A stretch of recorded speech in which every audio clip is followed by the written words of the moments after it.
पितृपक्ष की कथा। श्राद्ध पितृपक्ष की लोक कथा के अनुसार जोगे तथा भोगे दो भाई थे। दोनों अलग अलग रहते थे। जोगे धनी था और भोगे निर्धन। दोनों में परस्पर बड़ा प्रेम था।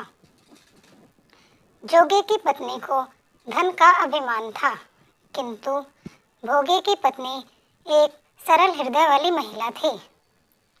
पितृपक्ष आने पर जोगे की पत्नी ने उससे पितरों का श्राद्ध करने के लिए कहा, तो जोगे इसे व्यर्थ का कार्य समझकर टालने की चेष्टा करने लगा।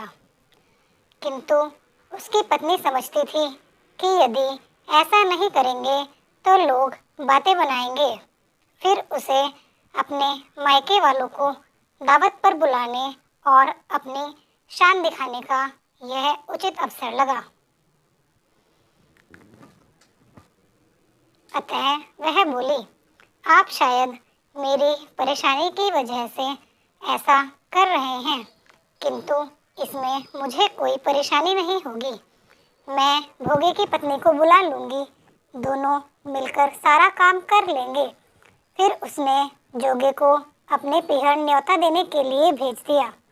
दूसरे दिन उसके बुलाने पर भोगे की पत्नी सुबह सवेरे आकर काम में जुट गई।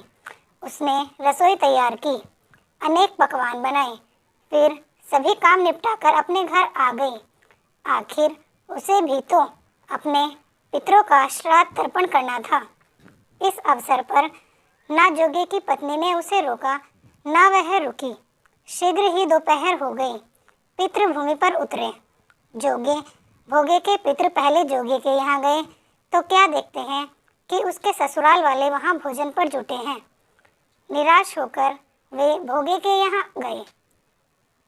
वहाँ क्या था, मात्र पितरों के नाम पर अगियारी दे दी गई है। पितरों ने उसकी राख चाटी और भूखे ही नदी के तट पर जा पहुँचे। थोड़ी देर में सारे पितृ इकट्ठे हो गए और अपने अपने यहाँ के श्राद्धों की बड़ाई करने लगे। जोगे और भोगे के पितरों ने भी अपने आप बीती सुनाई। फिर वे सोचने लगे, अगर भोगे समर्थ होता तो शायद उन्हें भूखा ना रहना पड़ता, मगर भोगे के घर में तो 2 जून की रोटी भी खाने को नहीं थी। यही सब सोचकर उन्हें भोगे पर दया आ गई। अचानक वे नाच नाच कर गाने लगे, भोगे के घर धन हो जाए, भोगे के घर धन हो जाए। सांझ हो गई। भोगे के बच्चों को कुछ भी खाने को नहीं मिला था। उन्होंने माँ से कहा, भूख लगी है।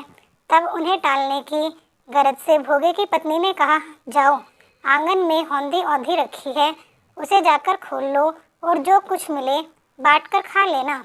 बच्चे वहाँ पहुँचे तो क्या देखते हैं कि होदी मोहरों से भरी पड़ी है। वे दौड़े दौड़े माँ के पास पहुँचे और उसे सारी बातें बताई। आंगन में आकर भोगे की पत्नी ने देखा कि वह तो धन से भरी है। इस प्रकार भोगे भी धनी हो गया, मगर धन पाकर वह घमंडी नहीं हुआ। दूसरे साल का पितृपक्ष आया। श्राद्ध के दिन भोगे की स्त्री ने 56 प्रकार के व्यंजन बनाए। ब्राह्मणों को बुलाकर श्राद्ध किया, भोजन कराया, दक्षिणा दी। जेठ जेठानी को सोने चांदी के बर्तनों में भोजन कराया। इससे पितृ बड़े प्रसन्न तथा तृप्त हो गए।